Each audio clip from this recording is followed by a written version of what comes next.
Brandin Podziemski is apparently an untouchable in a Lauri Markkanen deal. So just overall, what are your thoughts to that? Because my main question, I think, for you, when I look at this is how serious are they about extending Steph and Draymond's championship window? Not serious if you're not willing to give up some young guys for a guy like Lauri, who's 27, probably, puts his great player, That's an puts up all-star. great numbers. He's an all-star player. Put him next to Steph Curry. You got a big that could shoot like Lauri. That's a great piece to have next to Steph. I get it. You want to keep Podziemski. I think he's a good player. I think he has the tools to be a really, really good starter. And just not a guy that's going to pop off and give you a crazy amount of points, but he makes the right plays. He does all the right things. I'm watching him in Summer League, and he plays very well. He just knows how to play the game. I get why they want to keep someone like that. He's a dog. But he's a dog, but at the same time, you can't just get a guy like Lauri Markkanen for free. I know that I've seen the Jazz have been asking for picks, swaps, second-round picks, this and that, which I get it. Lauri Markkanen's the face of your franchise. And if you're going to get rid of Lauri, you're accepting a rebuild. And you want as much as in return for him, as they should. I don't think that's not out of line for them to be asking for what they're asking for. The Warriors got to meet in the middle. If they want Lauri, they got to give him something.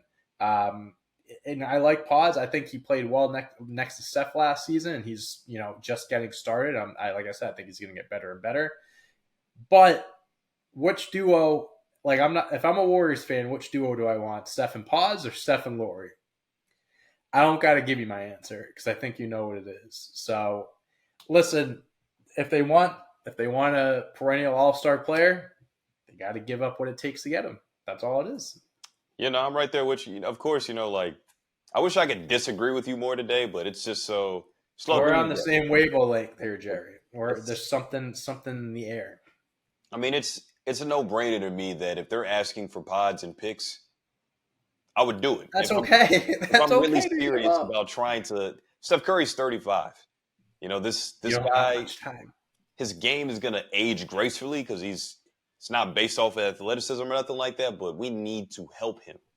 And we talked about whenever they won in 2022, I remember having a discussion with you where, hey, some of these young players, and Wiggins and Poole and Moody, possibly Wiseman at that time, we were still kind of pondering what he could be. It was like, hey, maybe the future's going to be okay, but they just paid all these guys, and I hope they live up to the bill the next few years. Guess what? They didn't. They didn't. They did not. Got shipped out. James Wiseman's NBA future is in question. And Andrew Wiggins is barely playable at this point. Exactly. Klay Thompson's gone. You didn't want to pay him, and he's gone. So, I don't even really know what to think of management at this point in time if Pods is an untouchable. Now, Kuminga, to some degree, I could understand. Because I was going to ask you if you would rather give up Kuminga or Pods, because Kuminga's kind of same position, more so. I'm giving Pods up. Yeah. I'm giving Pods because I think Kuminga could actually be a solid two-way player. There was a spurt of games where he was averaging a little over 20 points a game with 8 rebounds and 2 assists or whatever it was. He can play the 3.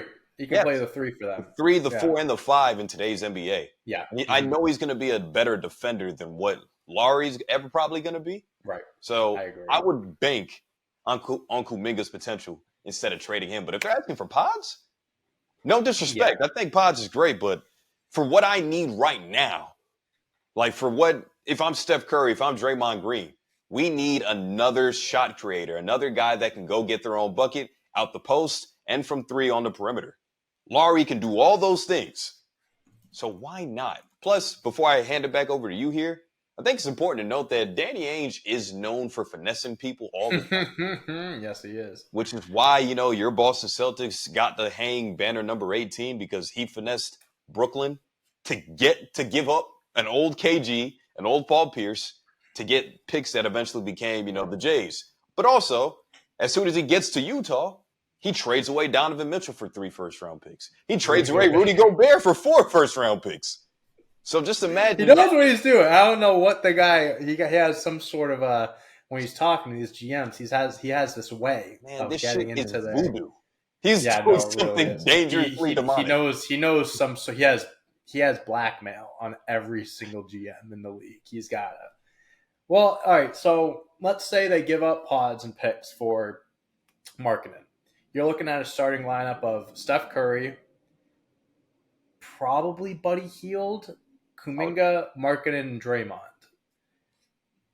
It's not terrible. It's not terrible. I think you have some defensive liabilities at the 1 and 2. I think that's your biggest weakness right there. I think defense is questionable there. Andrew Wiggins, you still got there. I mean, if you can get rid of him, I mean, fucking throw him into that package with Utah just to kind of get rid of his contract. I mean, you got to get rid of that money. Kyle Anderson, Moses Moody, Kevon Looney, Gary Payton, Dario Saric, they signed. The Anthony Melton they just got. They have a bench. They have a bench. I just think my biggest concern there would be the defense. And I think that they're 1 and 2. Like you don't have, I mean, Kuminga, I guess you can have there to kind of help them out. But I think that would be the biggest glaring hole there is the defense. I agree with you. I think in order to try to shore that up, and I know Wiggins had a rough year last year, I'd give him another shot and start him at my 2. Because I'd like Buddy Hield and Steph starting in the same backcourt.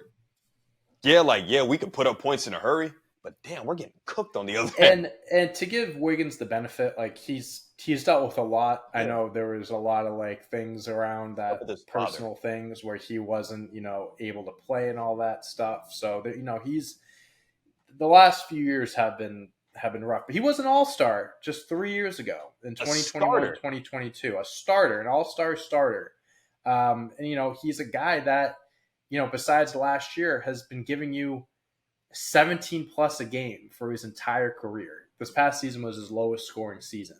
So it's like, there's something there. There's something there. Do you have the patience to give him another year?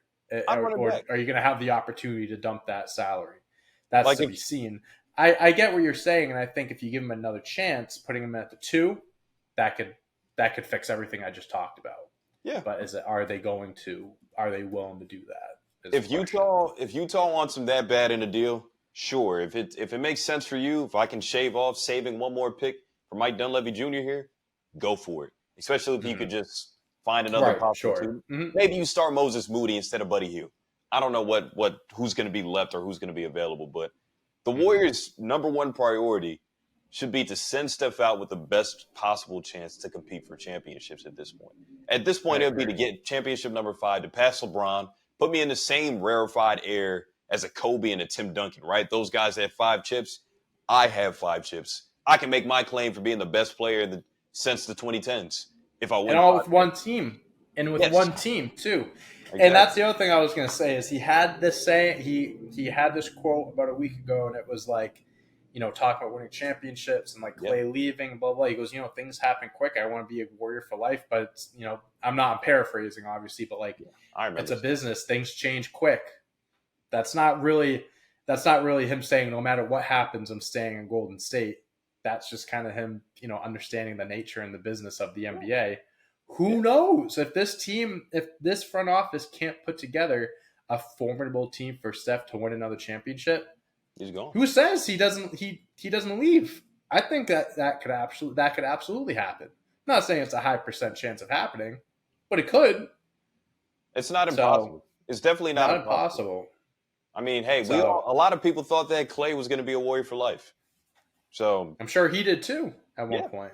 We all thought Tony Parker was going to finish his career Spur. He didn't. There's a few guys. Hakeem. Yes. Patrick Ewing. There's a few guys. We'll be here all day. Talking about guys that thought they were probably going to stay in one spot. So that's the main thing. That's a question that Warriors brass needs to tell themselves. I get that you're attached to one player, but even the Los Angeles Lakers, as much as they love Austin Reeves, said if that an all-star caliber player came available in a trade offer with Austin Reeves, we'd give him up. Mm-hmm. Yeah, so they could do it. A team that, honestly, we're probably on our doorstep of not even being a playoff team once LeBron retires. We're going to be in and out of playing contention maybe, just like how we are now. So a team like the Warriors they're pretty much in the same exact position, right? An aging, super freaking Hall of Famer, first ballot. Exactly where he's going after his career is over. What are you going to do for him to make sure that he can still compete? Because, again, this dude could play another 6 or 7 years and still be great. Still average 25 plus. So, come on. That's all. They gotta do something to help out Steph, because with the roster that they have right now constructed, I'm not saying it's the worst. They're not making the playoffs. They're not making the playoffs with this. Not like that. They're not going to be bottom of the Western Conference, but they are not going to be competing for Jack. The Rockets are coming, like we talked about last episode. The Spurs are getting a lot better, like we talked about. Lakers, Clippers, the Kings will be better. Like there's too many great teams out west with too many great players. Pelicans just got DeJounte. They still have Ingram at this moment. Yeah, no, I don't think the Warriors compete with any of those teams on paper right now. Listen, man, you want to give Steph some sort of chance, you got to go out. You got to give up what you got to give up. And if it means you got to give up pods and some picks, do it. Just do it. Do it. Stop wasting time.